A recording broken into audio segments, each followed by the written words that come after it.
mag-tune up naman tayo ng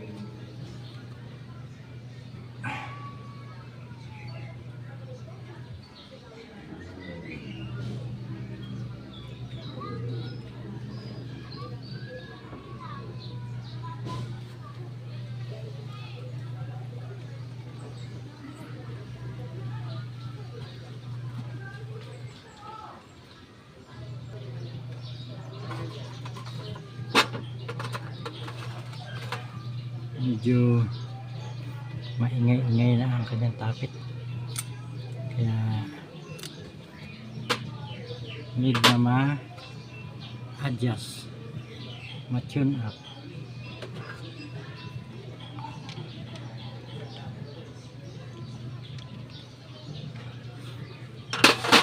Ang pag-tune up niyan, gaya nito, ito yung adjust ko, number 1. Doon ako nag-observe ng overlap position. Yung exhaust valve nya, after na maitulak ng rocker arm pababa at umangat, tapos susunod na itong itutulak, yun ang nasa overlap position. At yung kanyang running mate na 1 ang i-adjust.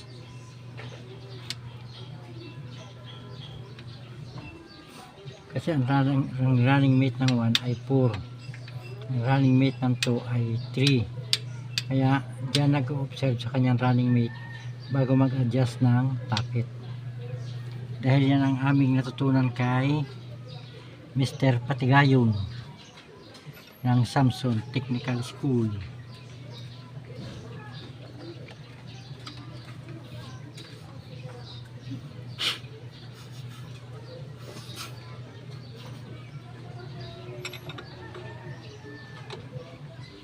Ngayon, mag-a-adjust naman tayo ng 1, 3, 4, 2, tapos na tayo mag-adjust ng number 1. Yung susunod sa firing order na magko-compression, yun ang ating i-adjust. Mag-a-adjust tayo ng number 3. Dito tayo mag-observe sa number 2. Tutulak ito baba, tutulak yung valvula. Pag angat nya, ito ang susunod na itutulak yung intake. Yun ang nasa overlap position. Yung nagbabadya pa lang na itutulak yan. Yung overlap position sa compression ang number 3. Dahil ito ay bukas ang exhaust valve, tapos susunod mag-intake.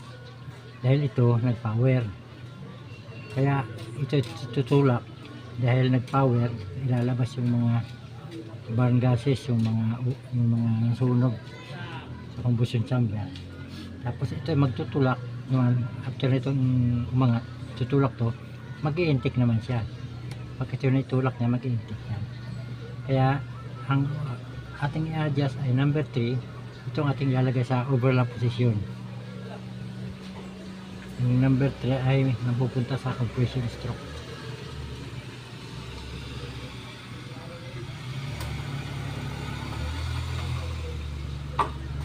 Nag-observe tayo sa number 2. Yan o, tumutulak na ang exhaust valve. Pag angat nyan, ito ay mag-uumpisang itulak. Kaya yan tutulak kasi nag-power na siya. Tutulak ng exhaust valve para lumabas yung mga masunog na air and fuel mixture. Ayan, ayan, angat yan, ayan. Angat niya, tutulak naman yung intake dahil mag-i-intake stroke siya.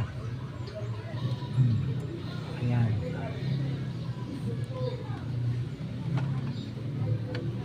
Pag ito tumulak, yan sa overlap position na. Ayan, tutulak na yan. So, ayan, tumulak na. Ibabalik natin ng konti. Nasa pantay lang siya. Ngayon, susukatan natin ng 10 mm.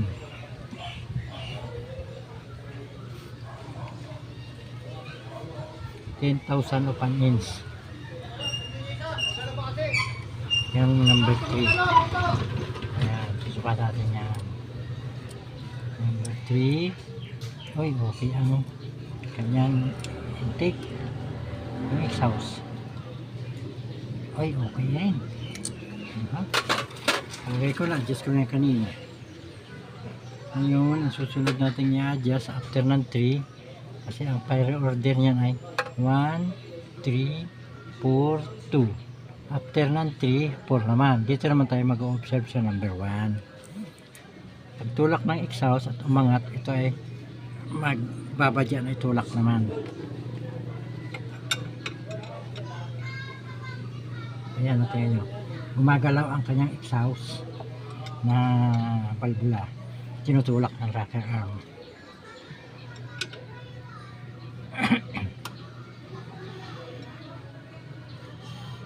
Pag angat niyan, tutulak ang intake. Ito intake, ito exhaust eh. Ayan, tutulak na yan. Okay. Ayan. Para ito ang adjust natin dahil yan sa compression stroke. Ang kanyang valvula ay nakasara parehas. Ito naman ay tapos ng mag-power. Kaya tinulak niya yung kanyang shock valve. Ay ilalabas yung kanyang nasunog na air and fuel mixture sa composite chamber. Susunod tutulak kasi mag-i-intake naman siya. Kukuha naman siya ng compressed air and fuel mixture. Dito tayo mag-adjust sa number 4. Kasi nga 1, 3, 4, 2.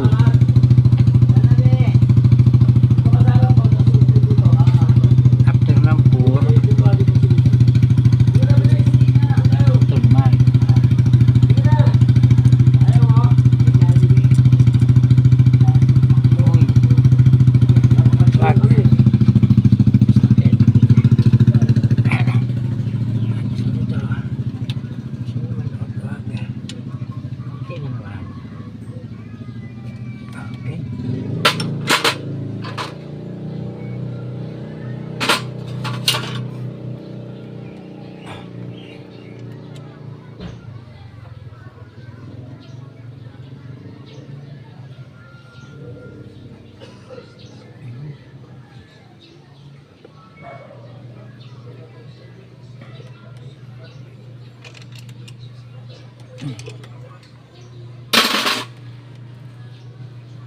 Okay.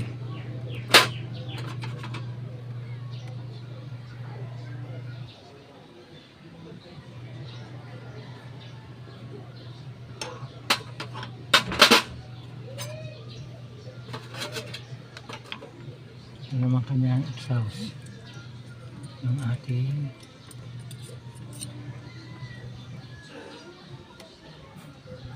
i-adjust.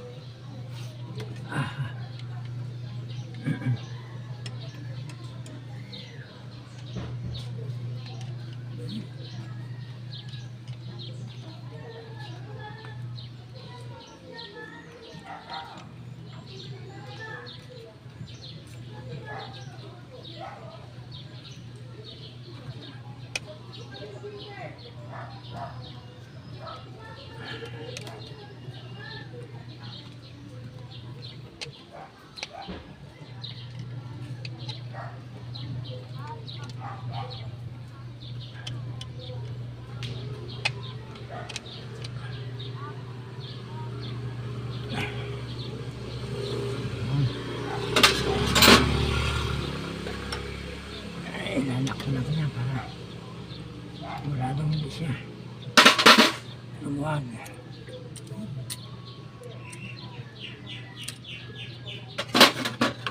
Ito, ilalak na rin natin.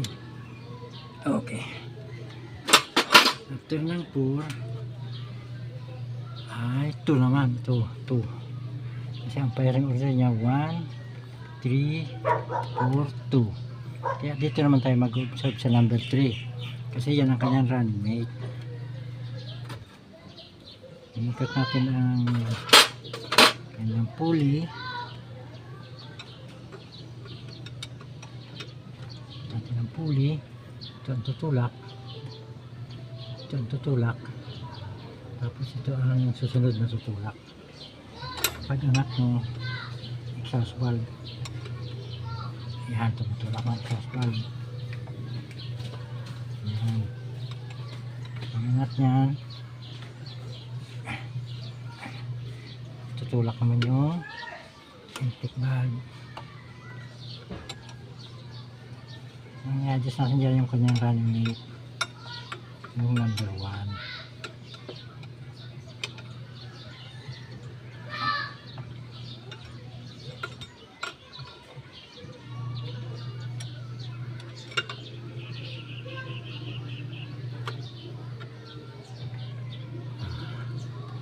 Tutulak ito. After nun yan naman tutulak. Angat niyan. Ang itutulak naman ay yung intake valve. Pag yung isang tutulak na, yun na ang overlap position na matik nakapwisto ang number 2 piston sa compression stroke. So ayan, tutulak na yan. Balik natin ang kaunti. Yan. Para nakasentro. Okay. Yun. Sukatin natin ang number 2.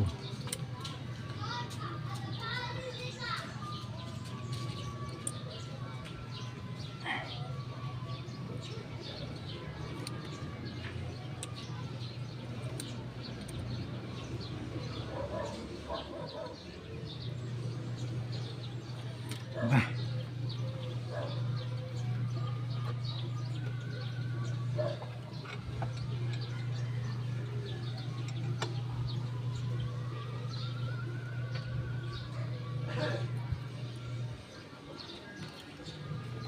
Sige pa.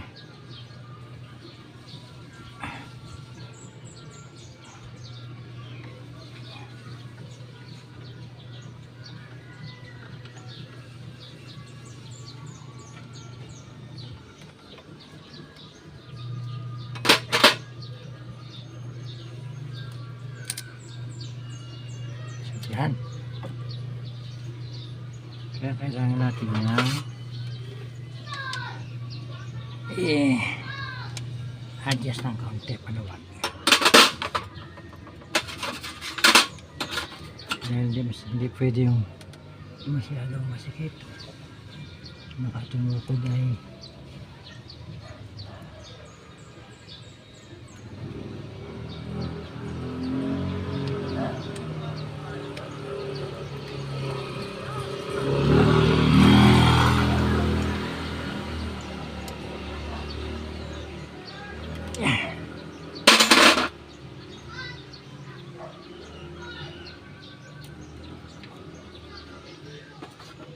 hapitin na natin. Okay. Kailangan sumasabit-sabit. Hindi na pwede yung libre-libre. Yan, okay na.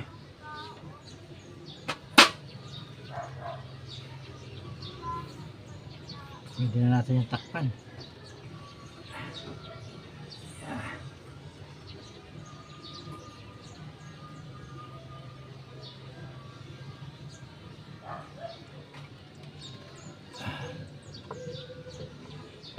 Ganun lang mag-adjust ang tapit.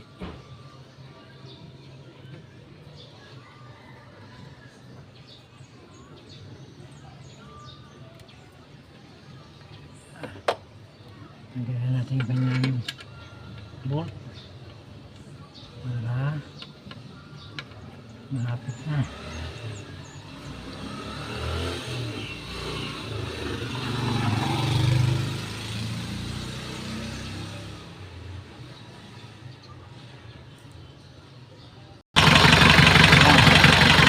Natin medyo tumiling ng konti.